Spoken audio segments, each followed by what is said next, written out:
O Kristen, dito na yung sundo ko ha. Mauna na ako sa'yo. Sige. Ingat ka Ikaw, asan na yung sundo mo? Wala pang sundo sa'yo dito sa airport? Wala. Hindi ko sinabi sa kanilang uuwi ako eh. Gusto ko sila surprisahin. Ganun ba? O sige, una na ako sa'yo ha. Ingat. Surprise! Nay, kumusta?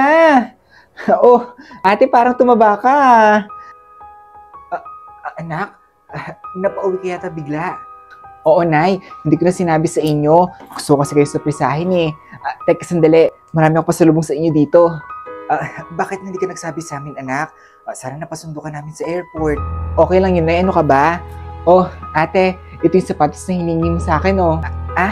Salamat dito Teka, Nay. Asan nga pala si Bunso? Madami kasi ako pasalubong sa kanya dito sa loob ng malete eh. Pati yung sa inyo, Nay, nandito. Sige anak. Ang ganda naman yata ng maleta mo, anak Siguro mahal yan. Oo nga. Mukhang mahal yan Nako, hindi Sa TikTok shop ko nga lang ito binili. Wala pang 2,000, may kasama na siyang maliit na luggage.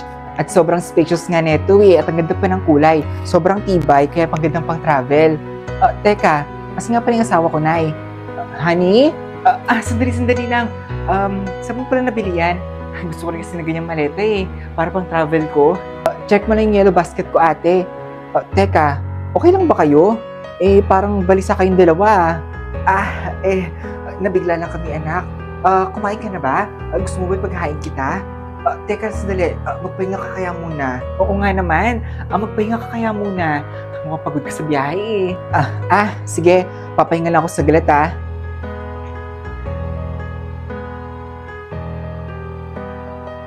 Dapat talaga nung 1 buwan pa ako uuwi. Kasi hindi ako pinayagan ng amo ko. Wala kasi magbabatay sa anak niya Tsaka wala rin ako pinagsabihan na uuwi ako para i-surprise kayong lahat. Oo. Na-surprise nga kami.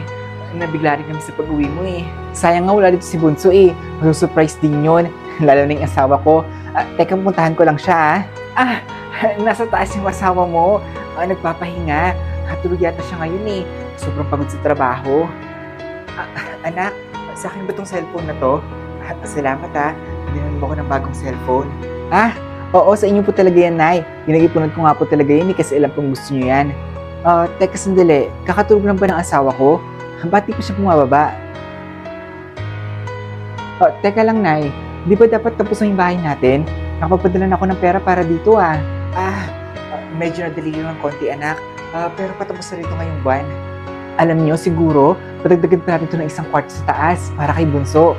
Tapos, 1 pang kwarto para pag nagkaanak kami ng asawa ko, may kwarto na agad, di ba? Oo. Maganda nga yung naisip mo. Di ba, Nay? Oo, anak. Maganda nga yung naisip mo. Alam nyo, excited na akong makita yung asawa ko. Sandali lang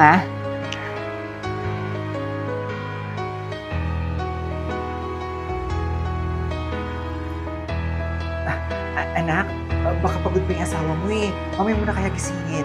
Nay, mamaya na ulit siya matulog. Teka, sandali gigisingin ko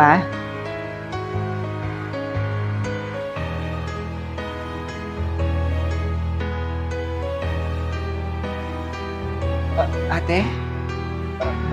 Bakit nandito ka na? Bunso? Teka, sandali. Bakit nandiyan ka sa kwarto namin ng kuya mo? Ano kasi ate Buntis ka?